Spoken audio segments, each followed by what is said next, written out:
To the I Love CVille Show. Thank you kindly for joining us. It's a pleasure to connect with you guys through the I Love CVille Network. The show is legitimately live on every social media platform known to mankind. You, the viewer and listener, can help shape the discussion by offering your thoughts and perspective live in the comments section, and I will relay that perspective live on air. The show today is presented by the Clifton. The Clifton in Keswick is a fantastic place for happy hour, for dinner, for date night, for weddings, for events, for a spend-the-nighter or a staycation. The Clifton in Keswick, making memories happen every single day of the week. Look at the headlines on screen. Here's what we're going to talk about today on the program. We will talk Charlottesville and the Central Virginia region. Are we now in a 65-hour work week region? Has affordability become such an issue that it's a 65-hour work week region just to survive? A perfect segue to that is the rental listing on Penn Park Lane. 1140 Penn Park Lane. Put it in your search function. Check it out on Google. Pull out your phone. 1140 Penn Park Lane. Look at the pictures. Judah will show some of them on screen. The rental price, $4,450 a month is the ask. This house sold in October of last year. So it literally sold on the 17th of October. So that's November, December, January. 4 months ago, this house sold for $365,000. The investor who purchased this property is asking $4,450 a month rent. We'll show some photos if you can grab some pictures when we're ready, Judah. Oh, you already put them on screen. Nicely done. Look at the screen. Here's the front. If you want to pull some of the interior photos, I'm happy to show it to them as well. Judah Wickhauer and I will banter back and forth on a standalone brick rancher with a rental asking price of basically $4,500 a month or $1,500 a bedroom. I'm going to ask you this question. Is $1,500 per bedroom per month now market rent for Charlottesville, Virginia? We'll talk about that on today's show. We'll talk about the city council tomorrow is going to fill Sina McGill's seat. Sina McGill resigned from council citing personal reasons. Tomorrow, Brian Pinkston, Lloyd Snook, Juan Diego Wade, and Michael Payne will select Sina McGill's replacement. The scuttlebutt has Kathy Galvin and Kristen Zakos as the front runners because of their institutional memory. In fact, I think it should be Kathy Galvin because of her architectural background as the city is navigating upzoning right now. So anyone with any kind of architectural or housing background is going to have a lot of value proposition to offer current council and us as taxpayers.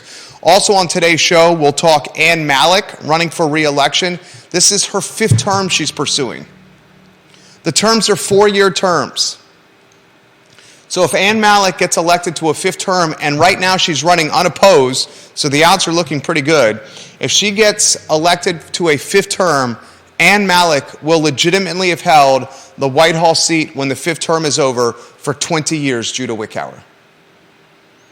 20 years, one person representing one district in Albemarle County. What is your take on that? B. LaPisto-Kirtly is running for re-election. This would be her 2nd term. Angelic's in Dairy Market is now closed. I got that confirmed over the weekend by multiple members who work at Dairy Market. They said Angelic's is closed. I've also heard through the grapevine that others are on the brink of closing. And there was a shooting outside Dairy Market on Saturday night on 10th Street. And the last topic we'll cover on today's show is the CEO of Amazon is telling employees, get your butts back to work. We have arguably one of the most powerful companies in the world in Amazon, and its top executive is telling team members, you are mandated to go back to work starting on May 1. We'll talk about that on today's show. Let's welcome Judah Wickhauer to the program, the jack of all wits, an all-around A-plus guy, someone who's counted upon in this community for his consistent voice of reason, his level-headedness. How are you, my friend? I'm all right. Anything cool this weekend? You do? Any enjoyable meals you had? Anything that tickled your fancy from the weekend that you'd like to relay to your fans and the viewers and listeners of this fine and fair talk show? Well, I had Fabio's Pizza, and I gotta say that Their deluxe pizza is probably one of the best I've had in town. Oh, wow. What's on the deluxe pizza at Fabio's? Was this Fabio's on High Street? Yeah. We've been talking High Street a lot lately, have we not? Yeah. Tell us about the deluxe pizza on High Street. I mean, it's loaded. It's got pretty much everything. It's got pepperoni, sausage, green peppers. Ooh, making me hungry. What else has it got? Onions. I'd have to take a look at the menu, but I get mine without the mushrooms. Other than that, everything else is great, and the pizza is always delicious. Nice. Very good take right there. Tracy Lee Shiflett says hello to everyone. KTP, the Queen of Whitehall, says that's way too much time for one person to hold the same seat. Interestingly, Katie Pearl lives in the Whitehall district, so her Albemarle County representative on the Board of Supervisors is Ann Mallek. I responded to KTP and said I agreed. 5 terms for one person is entirely too long. Now it's up to the market and other people to challenge Mallek. So, she has run, for example, this term, she's running for election, she's running unopposed. Mm-hmm. So it's hard for us, I agree with Katie that 5 terms is way too long. But for someone to beat Mallek, we need opposition to Mallek. Is there not a benefit to the institutional knowledge that goes on that long, or does it become is it the need for new blood and new what's the word I'm looking for? Fresh perspective, fresh outlook? Yeah. That's a great question. That's a very good question. Because we say often on the show that city council and local government lacks the institutional memory to follow things through. Mm-hmm. West Main Streetscape is a perfect example, right? Biscuit Run. What the hell's happening with Biscuit Run? Are we going to ever see anything materialize with a park on the urban ring that is massive, right? Those are 2 examples. But when does institutional memory become a perspective monopoly? Yeah. When does institutional memory morph into a one person essentially controlling a district and the purse strings to what is now a $500+ million yearly budget? Other question I have for you is this. Ann Mallek, a lot of respect for Supervisor Mallek. I'm not knocking Supervisor Mallek. We're just talking out loud here. Supervisor Mallek, I would imagine, is darn near close to 70 years old. Let's take a look, okay? Yeah. I'm going to go to CVillepedia.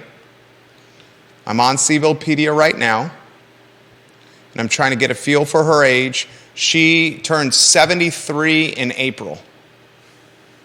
So when her term is up, she'll be 77, 78. Yeah. Here's the question I have for you. Is a 77, 78-year-old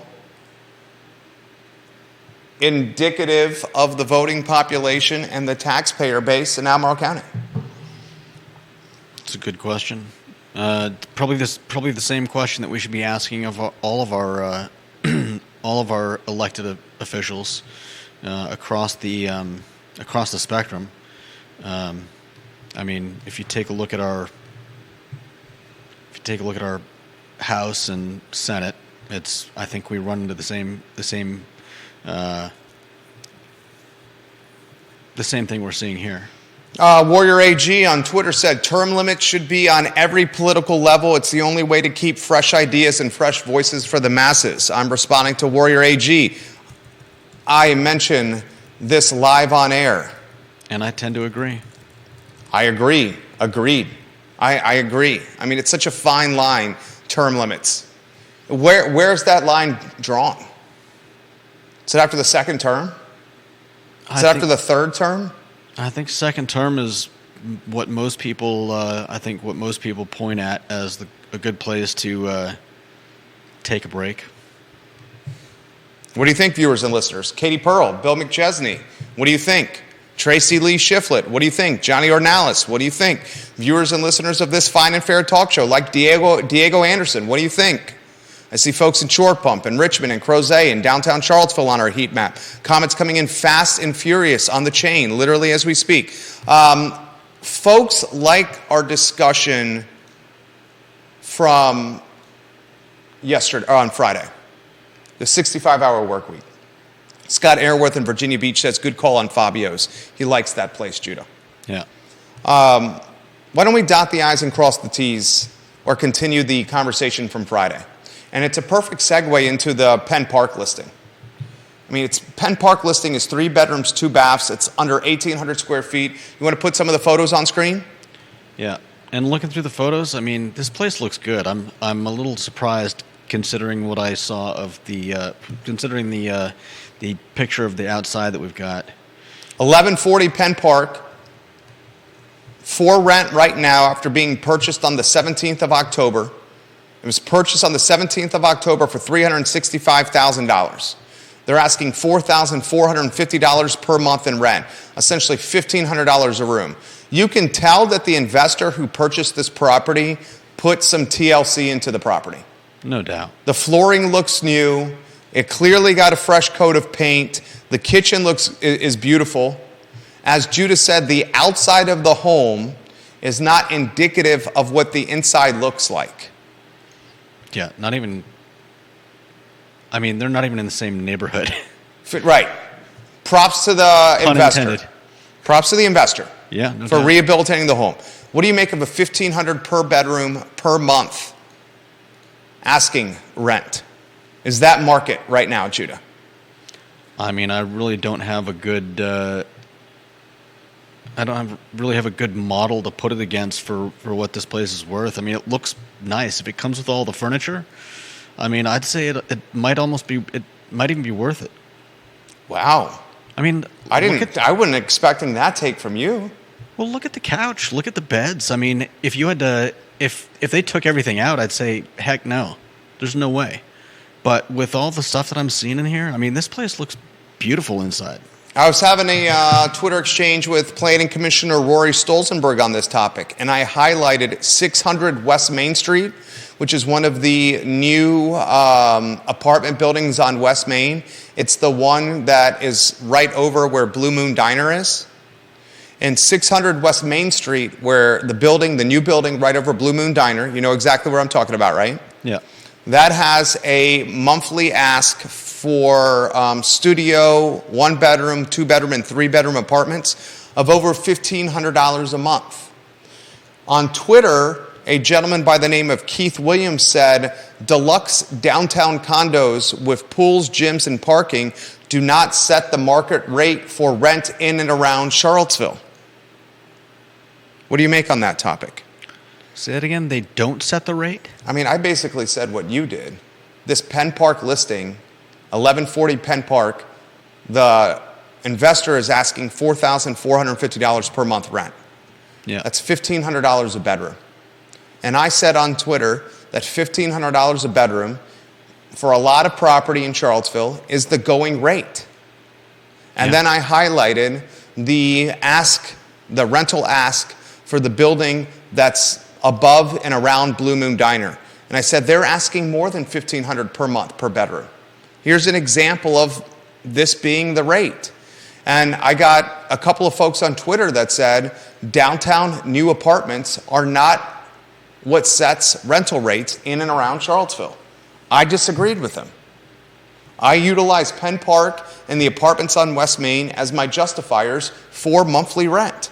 A perfect segue into the 65-hour work week. If you're spending $1,500 a month to rent a bedroom in and around Charlottesville, Virginia, has this marketplace evolved into a 65-hour work week community just to survive, just to get ahead? Anywhere you want to go on these topics, Judah, let's focus on this. I mean, is that really evolution? You can go anywhere you want. I mean, I don't really know where to go with it besides saying that you're going to push a lot of people out. Maybe that's why we're in a 65-hour work week community now. Okay, well, that's, I'm sorry to hear that. I'd love to spend more time with family and doing hobbies and hanging out with friends as well. I mean, I hate to say this, but maybe evolve is not the right word, because you're saying if we're evolving into a 65-hour work week, is that evolution really good? That's basically what you're alluding to? I think that's exactly what I'm alluding to. Is that how would we better describe it instead of evolution? Has this morphed into? I mean, are we forced into it? We talk a lot about gentrification.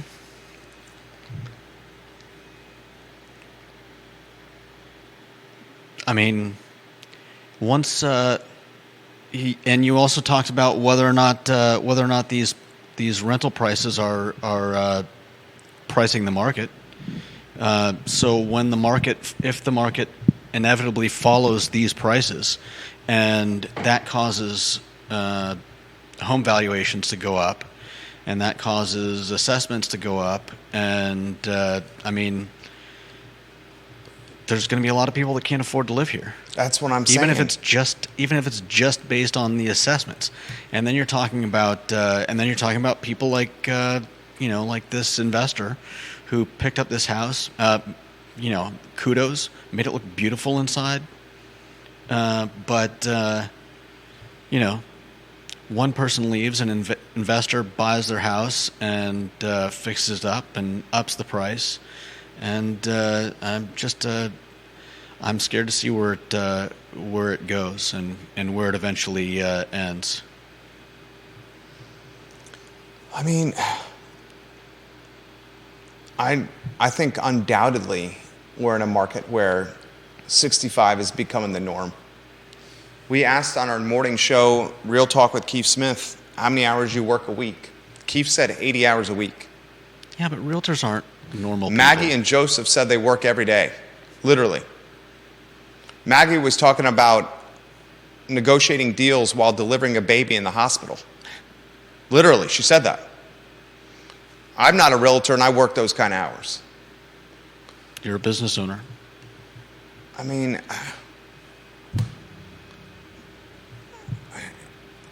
I'm trying to empathize. But as you've indicated, you have property owners that are asking $4,500 a month in rent. After we talk about 1140 Penn Park Lane on this talk show, on every social media app known to mankind, we are contributing to setting the rent in Charlottesville. Because this listing is going to get a boatload of attention after people listen and watch to this show. The views on Zillow are going to skyrocket and go through the roof. And the likelihood of this renting with the additional attention is probably pretty significant. Okay. If homes like this rent for $4,500 a month, others will follow. We're in agreement there, right? That sounds reasonable. That sounds reasonable. So if the rent for Charlottesville area real estate is $1,500 a month per bedroom per month, you have roommates and you're spending $18,000 a year. $18,000 a year for roommates is a nice chunk of change. If you want your rent to be, ideally you want it to be less than a third of your total take-home pay, right? That means someone at that $18,000 clip is earning $55,000. The likelihood is someone renting this at $1,500 a month is going to be working more than 40 hours a week. I'll say it again, viewers and listeners. You may not want to hear this, but Charlottesville and Albemarle County in particular, those two jurisdictions, are literally turning into a 65-hour work week if you want to survive and get ahead. You say that's sad. Yeah. Break it down. Because there's more to it than work. What's that? There's more to it than work, life. Yeah, if I get priced out of this market, I'm leaving. I'm not. Oh, you're not priced out of this market because you bought something. You fixed your overhead. And even then, it's rough. Could you imagine if you didn't do that? With assessments, I know. I wouldn't still be here. Yeah. I'd have moved on. But yeah, I think it's a shame. And I think that, I think that we're going to continue seeing problems on the downtown mall and other places because people just, the types of jobs that are in strong need right now are the kinds of jobs that, where people are, I think, saying, look, it's just not worth it. I'm not gonna keep going further and further from where I work to find a place to live, and then come in here and make what, minimum wage? And it just doesn't sound like a Good quality of life. doesn't sound like good business sense. I was having this conversation on Sunday morning with some buddies. And on Sunday morning, we were talking about if things continue to escalate price-wise like they're doing, how we see, say, the service industry or restaurants evolving. And I made this statement. And I think I also said this on Friday on the talk show. Staffing for food and beverage businesses has gotten so difficult. Yeah. And will become even more difficult as the Hotel and Conference Center UVA opens, as the Data Science School opens, as the Paul Manning Biotech Institute opens, and if we get this regional tech hub, the $300 to $500 million investment. And what I said on Sunday morning, the food industry, the restaurant, food and beverage businesses are going to see significant attrition. So what we will end up seeing, and you make a good point, how do you staff it if they can't afford to live here? We're going to see less of them. Food and beverage businesses, restaurants, coffee shops, bars, we'll see less of them. They will be less saturated. And the team members that are working and the ones that do survive will make more money. You really think that? Yeah.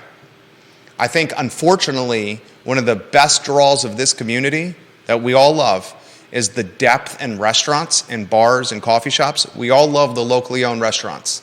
Yeah. It's a foodie town. But if they don't have team members to work, they're going to close down.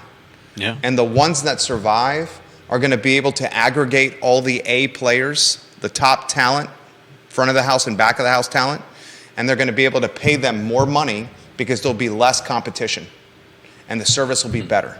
Alternatively, what could happen is, and one of the guys I was playing squash with made this comment on Sunday morning, the food service business is going to essentially become nothing but robots. My friend Dean made that comment. It'll be nothing but robots staffing these businesses. Now, I think the robots as staff is the future for like a chain, like a McDonald's or like a Panera or like a Chipotle. We're seeing all three of them head into the automated staffing world. Yeah. I just don't think the locally owned business has the capital resources to go automated with staffing, at least not yet. Yeah. So if we don't figure out the affordability, you have less restaurants and you have the staff that wants to stay in this line of work working at those restaurants making more money and the service picks up. The downfall for us is, this is one of our favorite things about the community. It's the restaurants, right? I mean, what's your take on all this? I also heard from a ton of people that listened to Friday's show that were in food and beverage, that worked in food and beverage, and they said they were easily clocking 65 hours a week, working at multiple restaurants, sometimes working doubles on back-to-back days. So they said that it's easily a 65-hour work week if you're in the food and beverage business and if you want to survive. Your thoughts on all this? Jump in here anywhere you want to go, Judah Wickauer. Yeah, I mean, that makes sense. We'll lose some of the businesses. We've already lost some, and with any luck, the businesses that survive and are left over will start getting more business, and they'll, we would hope, make enough money to survive, and do you think, and hopefully pay their people, a better wage. Do you think Charlottesvillians want the regional tech hub to manifest in this area? And John Blair, I'll get to your comment here in a matter of moments. It's a good one. Todd Rath, I'll get to your comments in a matter of moment, the owner of Blue Toad Hard Cider. Do you think Charlottesville, the old guard, the OG of Charlottesville and Central Virginia, wants a $300 to $500 million regional technology hub funded by the federal government? Or do you think the old guard of Charlottesville and Central Virginia says, good Lord, we don't want this. This is just going to expedite us not being able to afford this and have thousands of people come to this market to compete for the little real estate that's already out there? I don't know if the old guard thinks that much as a block, but I would tend to think that a lot of people are probably leery about what this is going to do to the community. Todd Rath, owner of Blue Toad Hard Cider, says even Devil's Backbone is cutting out service. I mean, is the future of the restaurant a locally owned one, right? Where you don't have the deep financial pockets of, say, a Panera or, say, a McDonald's or a Chipotle. McDonald's, Panera, and Chipotle are automated. You go to the McDonald's on Pantops, my kid loves the sausage biscuit. Oftentimes, that McDonald's has legitimately 2 people working in it. Yeah. You're ordering through a kiosk. You're ordering through an app on your phone. You're picking up the food from a window. I mean, legitimately has 2 people working in a restaurant. You don't see people dining in the restaurant anymore. They're getting the food to go. Is the future for the locally owned business no front of the house staff? You order at a window and you pick up at a window? I mean, like, take Moe's on Ivy Road. We helped broker the deal of Moe's on Ivy Road from Mike and Ashley Abrams to Derek Bond. Yeah. Derek Bond owns the Melting Pot as well. He owns Moe's on Ivy Road. You go to that location on Ivy, there's no front of the house staff. There's one person working the front of the house, and that person works the register, pours drinks, busses some tables, and greets people. Yeah. You go to the restaurant, the register, you place your order with that one person, and someone from the kitchen is ringing a bell and calling your name, and you're picking up the food at the window, and you're bringing it from the window, and you're sitting at your table, and then you're even taking the trash and the basket from your food, and you're bussing your table in a lot of ways yourself. Is that the locally owned locally owned model for restaurants now? I wouldn't say that we're about to see that in every restaurant in Charlottesville. Outside of fine dining, who's going to be able to afford to keep the staff?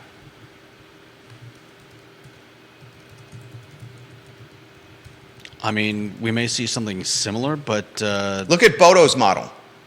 Bodo's crushes it, right? Yeah. You figure 1,000 tickets a day. Let's just do conservative. We talk about this all the time. And we like to use the pun, that's a lot of dough. Bodo's uses dough, right?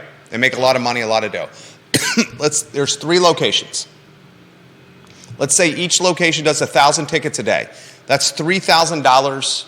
That's 3,000 tickets across all 3 locations. UVA Corner, Route 29, and Preston. Let's say they each do 1,000 tickets. That's conservative. 3,000 tickets a day. What do you think the average ticket price is for a Bodo's? Average cost per ticket? I don't know, $10 to $15. You think 10 or 15? I was going to say $7.50. Do you think $7.50 is light, Todd? I have no idea. Jamie, well, we're hypothesizing. I know. I don't even know the prices. Carol, you don't know the prices of bagel sandwiches at Bodo's? I haven't been to Bodo's in a few years. I don't know You haven't been? Okay. their prices are currently at. I didn't realize you hadn't been to Bodo's in a few years. If it's, $4 for a bagel? I'd say you get a Bodo's sandwich for under $5 easily. I mean, I'd say that there are probably a lot of people stopping off there to pick up lunch for the office. Yeah. Okay. So $7 seems a little low for an average. That's fair. I don't know. $7.50 seems low. I agree with you. It seems low. I want to do a conservative projection here, but I agree with you. $7.50 seems low. Let's say the average ticket at Bodo's is $10. Okay. Carol, what do you think the average ticket is? John Blair, what do you think the average ticket is at Bodo's? Scott Aaronworth of Virginia Beach, what do you think is the average ticket? Why don't we just go $10? So 3,000 tickets a day, 1,000 per location, at an average of $10 a ticket. That's probably low.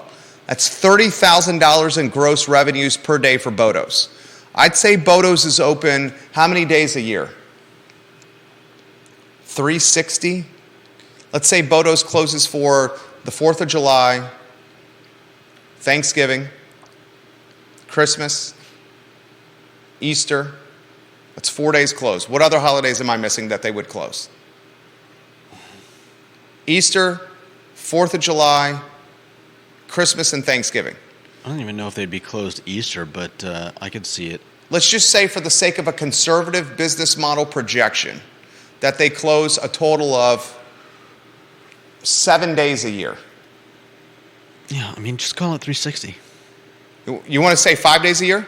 I mean, call it whatever. I think we're nitpicking.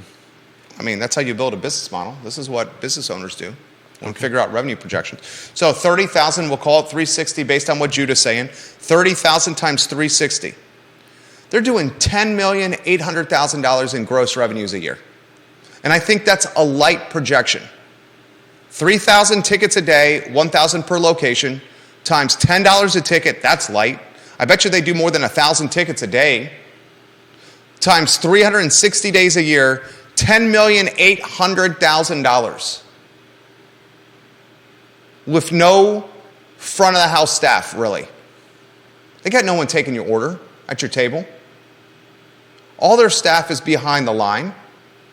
They may have a staff member or two. They do have a staff member or two come out from behind the line, take out the trash, and clean up tables if they need to.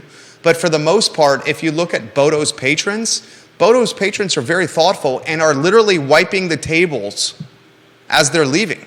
Yeah. Bodo's has trained their staff to wipe the tables and to take the trash from the tables to the trash canisters by the door. You mean train their employees, or their customers, their customers, to take their trash from the tables, wipe their tables down, and take their trash and throw it away. Yeah. If Bodo's can do it, why can't others do it? Sure they could.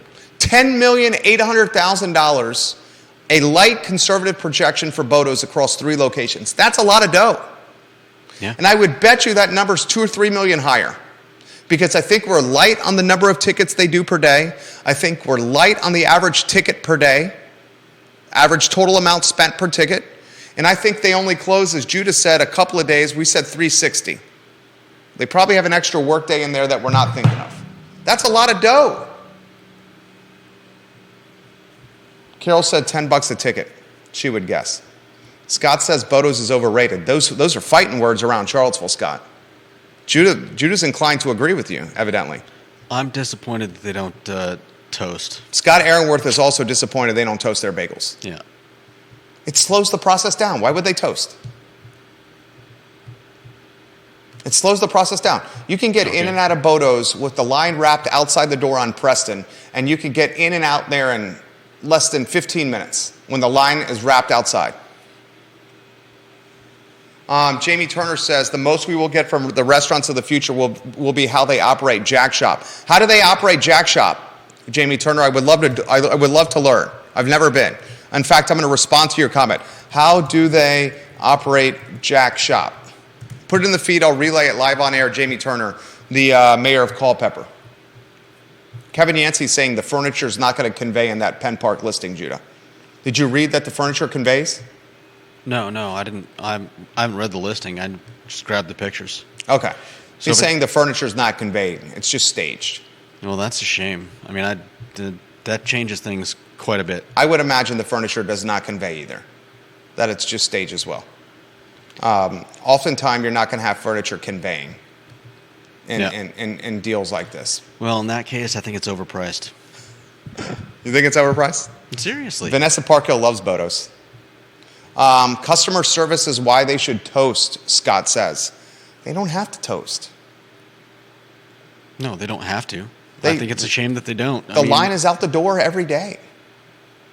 I mean, you can make a legitimate argument. I've said multiple times on the show, the local restaurant brands, the local food brands that make the most money in Central Virginia are the Tiger Fuel markets.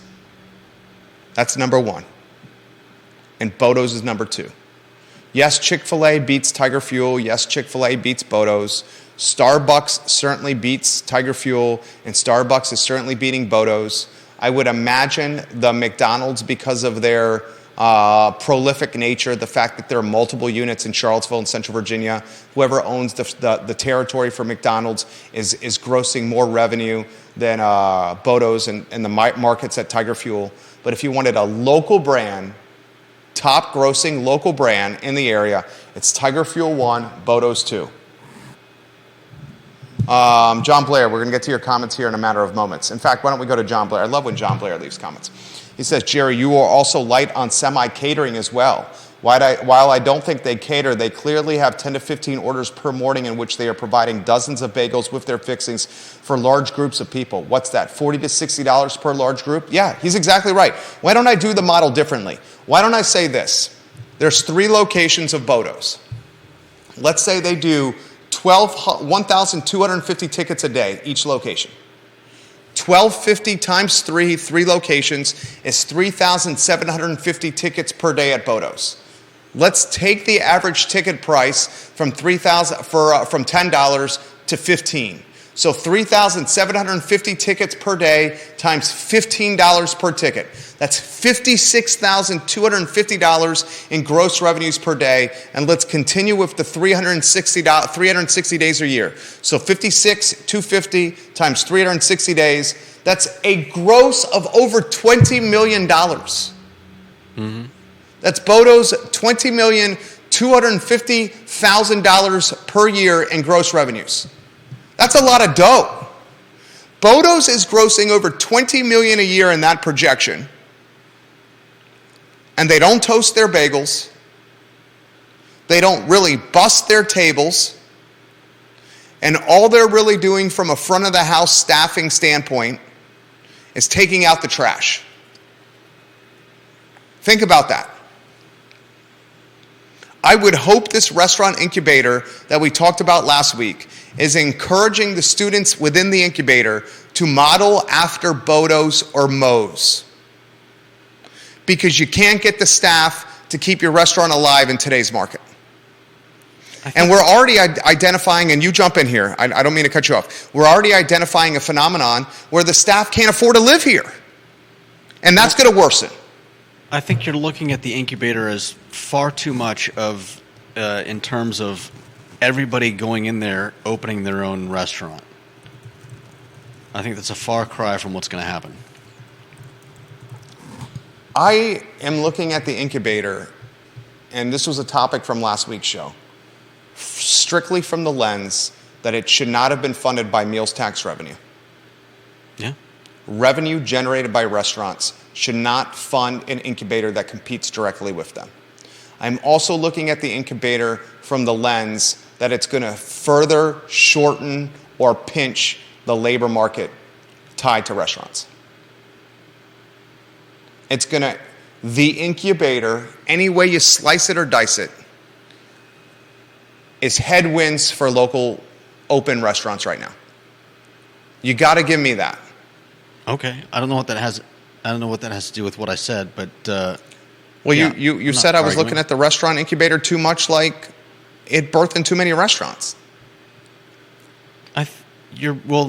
The way you talk about it sounds like every person that goes in there is going to be trying to open their own restaurant, and I just think I don't think that's what's going to happen. I think the folks that go into the incubator are looking to open either restaurants or some kind of food-oriented business. Why else would you go into a commercial kitchen incubator if you weren't going to open a food-oriented business? That could be catering. Yeah. That could be a restaurant. Could be a coffee shop. But it's going to be a food-oriented business. Yeah.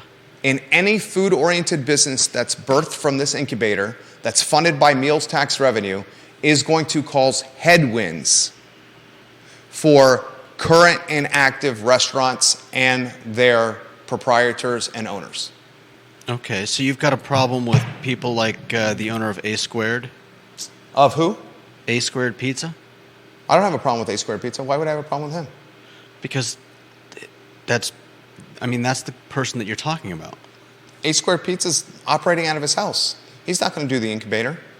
His A Squared Pizza is strictly a side hustle for him that gets him to 65-hour work week threshold. He works a full-time job. Andy Argaud does not have aspirations of opening a pizzeria.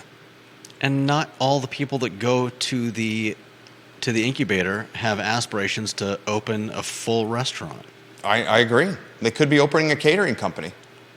They could be opening a coffee shop. Or they could be looking for a place to cook their pizzas rather than their home oven. Yeah, 100%.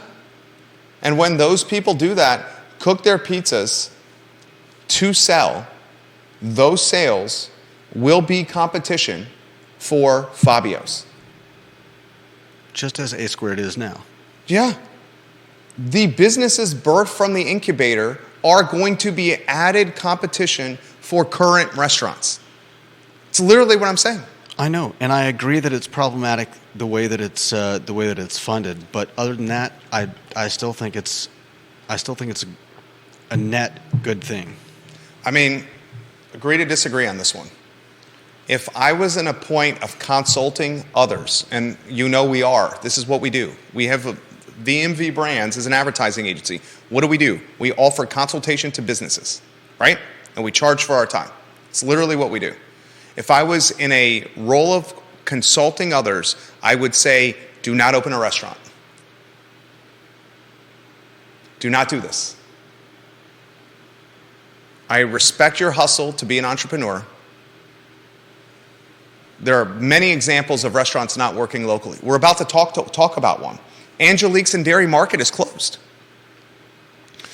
Finally, I just asked someone over the weekend.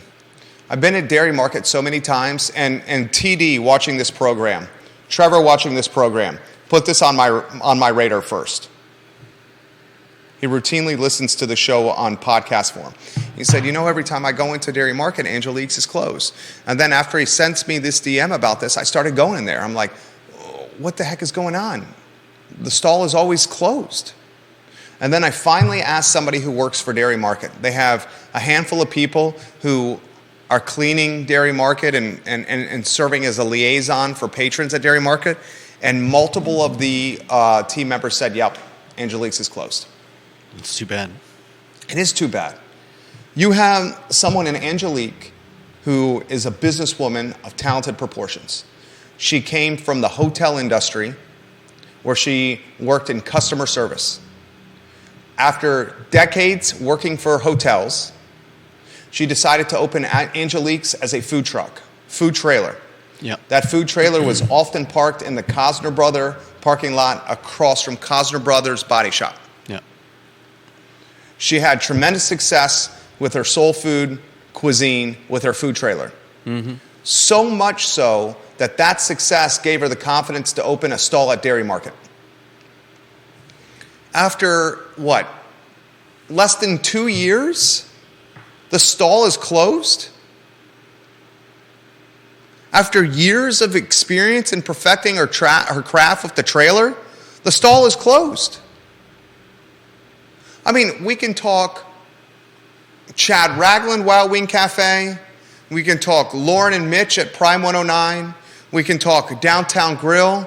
We can talk Daniel Kaufman, Pronto, the pasta place on the corner that closed. Yep. We can talk Bo Stockton at Michael's Bistro. We can talk Little John's. We can talk Stu Rifkin at College Inn. We can talk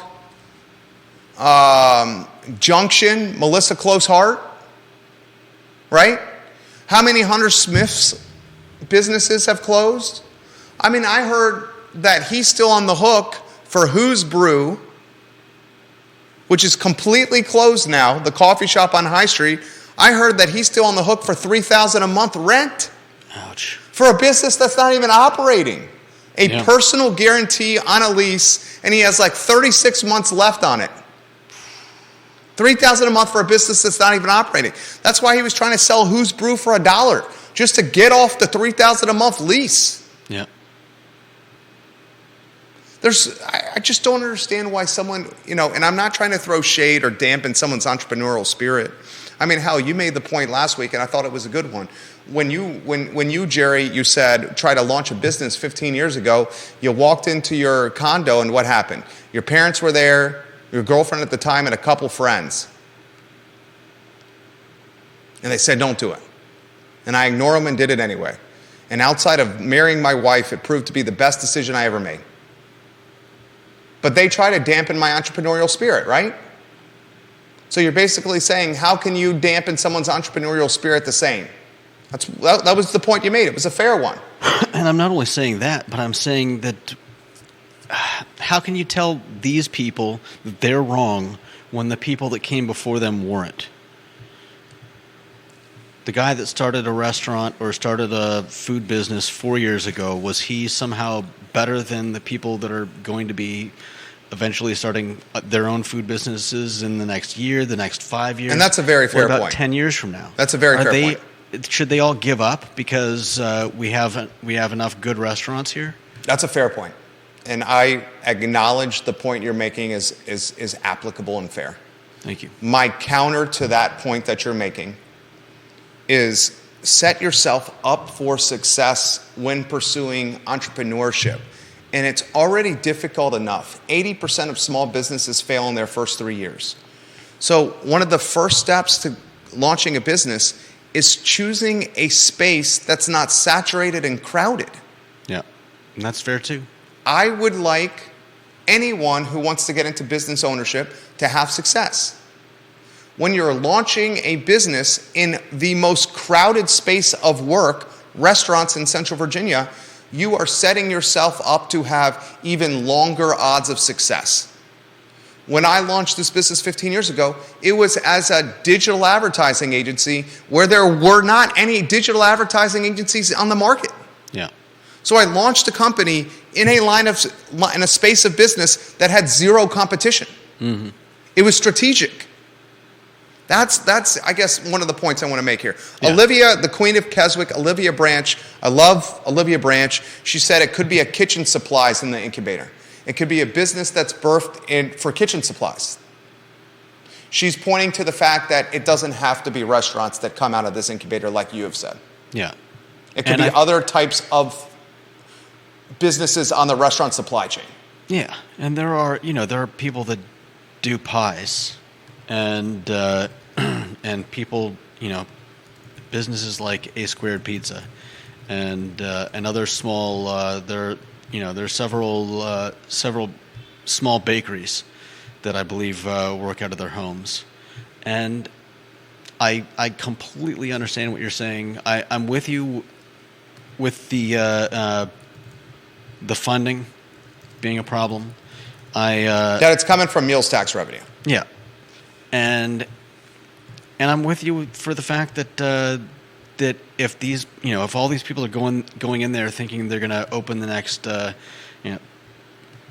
Citizen Burger Bar. Yeah, then Citizen Burger Bar crushes it, by the way. Then yeah, they're just gonna be shooting each other's feet. There's gonna be too many. But I think that a lot of these people are, I think this could be a good thing for the people that are just looking for a good space, rather than baking pies or cakes in your own oven and having limited space. You can use this to possibly expand your business. I also, and I'm a fan of small government. I'm also wondering aloud what the legalities of... I don't even want to go down this road. Yeah. All right, you know what? I'm not going to go down. I don't want to go down that road because I don't want to get anybody in trouble. Right, and I know what you're saying. Yeah, I don't want to get anybody in trouble. I'm not going to go down that road.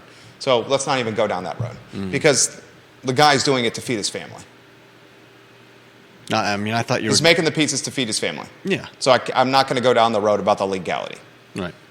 Carol Thorpe says, with casual dining, I don't mind bussing my own plate, but I do mind not being able to order my food prepared the way I want. Bodo's is a no-go for me, she says. That's fair. I respect that. That is fair. I do like a few things they make, but they would be so much better if I could get it toasted.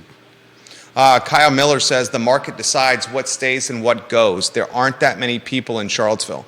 I mean, that's a great comment. Kyle Miller's an entrepreneur. He's a small business owner, and he's 100% right. The market's going to determine who fails and who succeeds. Yeah. But you, the visionary, you, the entrepreneur, you, the proprietor, can choose what line of work you want to invest your thousands, tens of thousands, hundreds of thousands of dollars and your time and your sweat equity. And if you want to enter a space that's crowded and competitive, you're going to have a smaller chance of success than if you enter a space that is not crowded and competitive. So it's as easy as that. Angelic's closing a dairy market. Do you wonder, I'm just wondering aloud. I'm wondering aloud here. Are the tenants, the stalls at Dairy Market, having the success they anticipated? I mean, now you see the headline in the Daily Progress about a shooting outside the Dairy Market on Saturday night. Yeah. Saturday night, 8:49 p.m., someone was shot outside the market. The Daily Progress initially on their website showed a photo of the Dairy Market when talking about this shooting. They have now changed that photo and put a Google map with the red arrow of where the shooting took place. Thank you for doing that, Daily Progress, because I don't think depicting the Dairy Market with a picture next to the headline, person injured in Saturday night shooting at 10th and Page, with your location next to it, I thought that did a disservice to the market. That was not fair to them. The shooting did not happen inside the market. Yeah. So to have the photo of the market with that headline did a disservice to the market. Thank you for replacing the photo, Daily Progress. Have you been at Dairy Market? Yeah. What do you make of it? I like it. I've stopped there a few times, and it's got some great people. Obviously, big fan of Dino's. Lots of great places to eat. I mean, if it was easier to get to, I'd go there all the time. It's great for kids. It's great for parents that have young kids. It has a variety of food vendors, which offers options for people. When you're in a group, options are nice. It also there's also not the in restaurant dining that I think is more awkward for parents. What do you mean? Talking about parents with kids. Well, there's less problem with your kid like running around the food court or running around out on the patio. You're talking the ambiance is more approachable. Yeah, it's more welcoming to kids than it would be if you were sitting inside one restaurant where other people are trying to eat. This is more like it's got a more casual feel that I think works with kids. Running around trying different things. Yeah. I agree with that. That's why we take our boys there. We're not embarrassed when our oldest is acting like a tornado in public. I ask this as a very fair and legitimate question. Are the vendors at Dairy Market making money? Dino's seems to be. He's expanded stalls. He's gone from the pizza and chicken stalls to the pasta stall as well. Star Hill seems to be making money. Granted, they have the benefit of selling beer. Yeah. Beer is a high-margin business. Do they sell food? Star Hill does not sell food, but they allow you to bring food in from other vendors. Right. The setup for Star Hill is amazing. Yeah, well, anybody that's got their own beer and a tap would be doing great there. Is Milkman doing well? No idea. I wonder if the Milkman is doing well at Dairy Market. I wonder. I don't know. Star Hill has also the benefit of having TVs in the brewery at Dairy Market, so it's essentially become a quasi-sports bar, especially when the University of Virginia is playing or there's a big-time ACC game. And they occasionally have live music, I think. I wonder if the inside stalls are actually making money. Take It Away Sandwich Shop, for example, often is closed before the market is closed. Mm. I'm pretty sure there's a caveat in the leases that the stalls have to stay open the entire time the market's closed.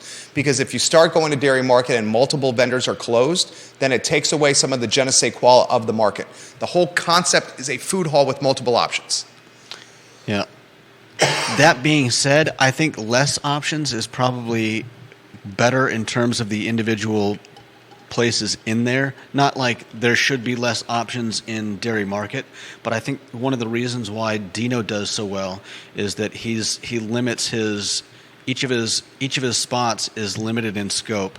So I'm looking at Angelique's Kitchen, and it just seems like it would have to be really hard to make money and stay stocked up on all this stuff. I mean, You're saying her menu's too robust. She does fried fish. She does barbecue. That's a good point, Judah. Pulled pork and ribs. Good She point. does crispy wings and chicken tenders. She does fried shrimp and crab cake sandwiches. She does fried chicken. She was doing breakfast Yeah. for a little while. It's And a great it point just from Judah right there. Seems like the overhead on keeping all of that stocked so you can do any of it has to be harder on you than, keeping enough on. I mean, Let's give you some props. Dino's got to keep stock of chicken wings, right? Then he's got to keep stock of Well, now he's got the pasta piece too. Well, yeah, but the pasta is what, like 3 different kinds of. I mean, I love the quick pasta model because I used to go to a place in Maine, in Portland, in Old Port, that was just like that, and it's just like you're talking about with a very simple. Doesn't require a lot of workers. Doesn't require people going out and taking orders. You just have someone behind the line. You've got pre-portioned. You've got pre-portioned pastas.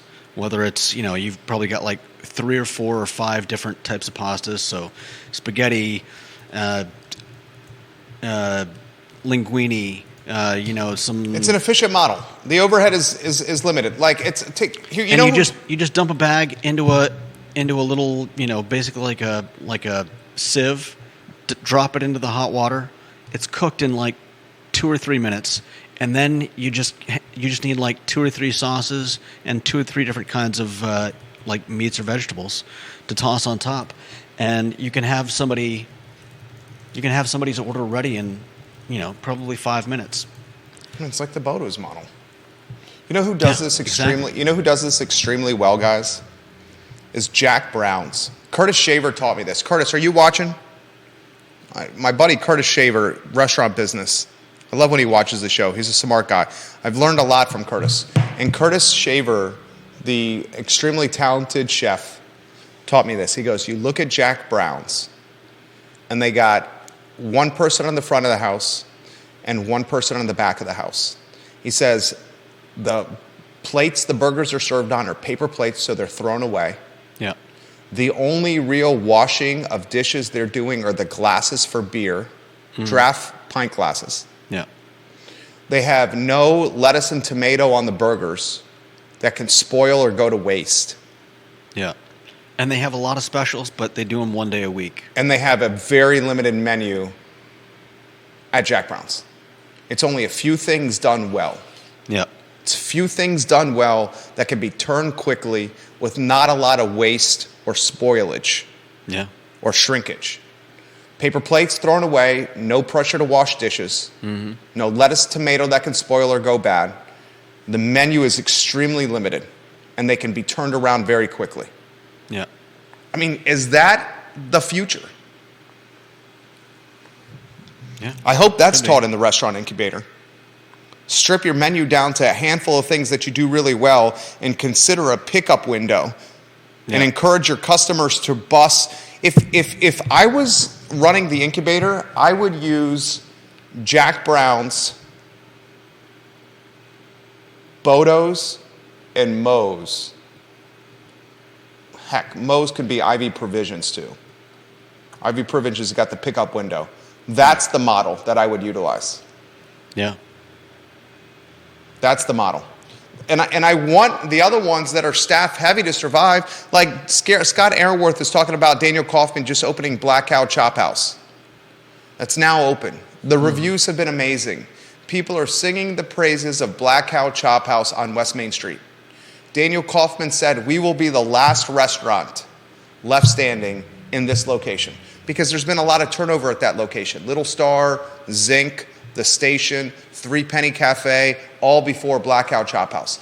Daniel Kaufman has already made a proclamation, we will be the last one standing in this spot. And I wish him the best of luck. It's a staff-heavy model. You look at the menu, you have a boatload of options.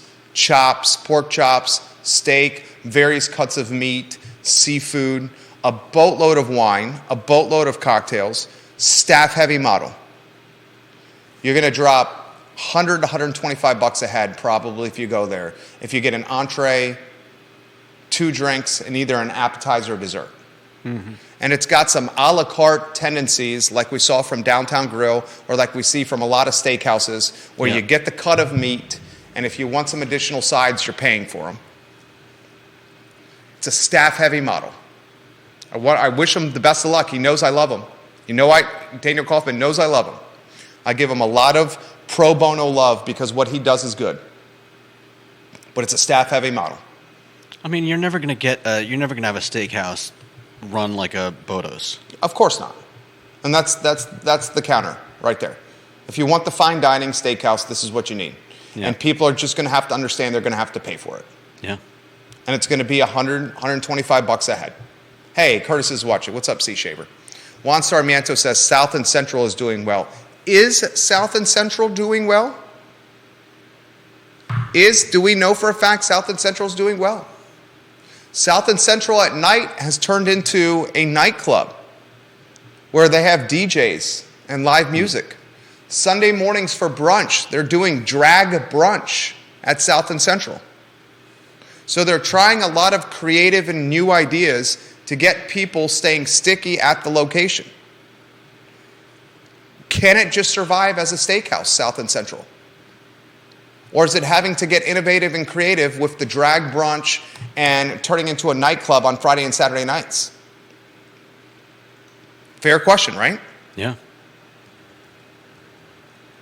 Do steakhouses in Manhattan have to do drag brunches on Sunday morning and turn their restaurant dining room into nightclubs after dinner service? In the last two years, Does the Aberdeen Barn have to do drag brunches on Sunday mornings and take their dining rooms on Friday and Saturday nights and turn them into nightclubs? I'm not seeing Angela do that at the Aberdeen Barn. Are they doing well? It's a fair question. Just asking it. And I wonder in totality how the vendors in totality are doing there. Time will tell. Yeah. Time will tell. Because oftentimes, Rudy Giuliani said this when he was the mayor of Manhattan. I'm going to clean up the broken windows because broken windows breed more broken windows. Yeah. One stall closed at the market. Let's see if it breeds other ones. I'm seeing Take It Away with limited hours, and I'm seeing Be Conscious Bakery with limited hours at Dairy Market. Are they allowed to do limited hours? I don't think technically by the lease they're allowed to do it. I don't think technically by the lease they're allowed to do it. I'd be willing to bet you $100 the lease says you have to be open from this time to this time, no matter if you have customers or not. Because the last thing the owners in the market want is for customers to go in there and for stalls to be closed. Because that's when people don't come back. It's the effect that you had on the downtown mall. Yeah. Right? Yeah. Yeah. If you go expecting something and you find it's not there, then it's you once bitten, twice shy. The next time you think about going back there, you're like, maybe I'll just go somewhere that I know is open. John Plecker watching the program. I believe this is John Plecker's first comment on the show. He says, how well is the place that took Parallel 38 doing? They used to be on 29. He's talking about Guajiros. Guajiros is banging. Guajiros is not open for dinner service, only breakfast and lunch. But from all accounts, Guajiros is doing really well. The fellas that own Guajiros, their brothers, they run it with their family. They do not want to open for dinner service because the brothers in the family are legitimately working every shift. Yeah. Breakfast and lunch. And they don't want to work anymore. They're already working too hard. Their brunch is off the hook. Their brunch is amazing. Guajiros is one of the best restaurants in Charlottesville. The Cuban sandwich is out of this world good. And their brunch, like you said, is absolutely amazing. My wife loves Guajiros. And it was the same thing. It was those, it wasn't paper bowls, but they were, those kind of like, I don't even know how you describe it, thick paper-like bowls that don't require someone spending an hour in the washing dishes at the end of the day. I'm responding to him right now. Guajiros is amazing. Yeah. You should try it. Thank you for watching the show today, John Plecker. All right, a couple of items out of the notebook we need to get to today. City Council picks tomorrow who's going to replace Sina McGill. I had a very pleasant and friendly conversation with Sina McGill's husband, Tyler, on Twitter. I would encourage everyone to check that out. Thank you, Tyler, for making our day yesterday afternoon. My bet is City Council is going to pick either Kristen Zakos or Kathy Galvin. Why they pick Kristen Zakos or Kathy Galvin is because they've already been on council, and neither Zakos nor Galvin wants to run for re-election. Right. So it's not like Lloyd Snook and Michael Payne will be picking their competition in the race this fall. Yeah. And I think there is some value for Zakos or Galvin getting picked because they already have the institutional memory of being on council. If I had my druthers, I'd take Kathy Galvin because she's an architect and she understands housing better than most. Yeah.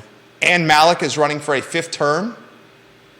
John Blair left this comment, which I thought it was a very good one, on Facebook. He says, JM, Jerry, us, interestingly, Virginia is the only state in the nation that does not allow a governor to run for re-election in consecutive terms. It's a great point, and it's very interesting. Youngkin cannot run for another term, but Ann Mallek could stay in the Whitehall district for 20 straight years. Yeah. I mean, and I'm not knocking Supervisor Mallek. Supervisor Mallek, tremendous respect for you. This is not a knock on you. Supervisor Mallek, I don't agree with your politics all the time, but I respect you tremendously as a person and as a politician. The fact that you are going to end up serving this community for 20 years shows your love and your commitment to Albemarle. I mean, she's not doing this to get wealthy. Right. But the point is 20 years for the same person and the same seat is a long-ass time.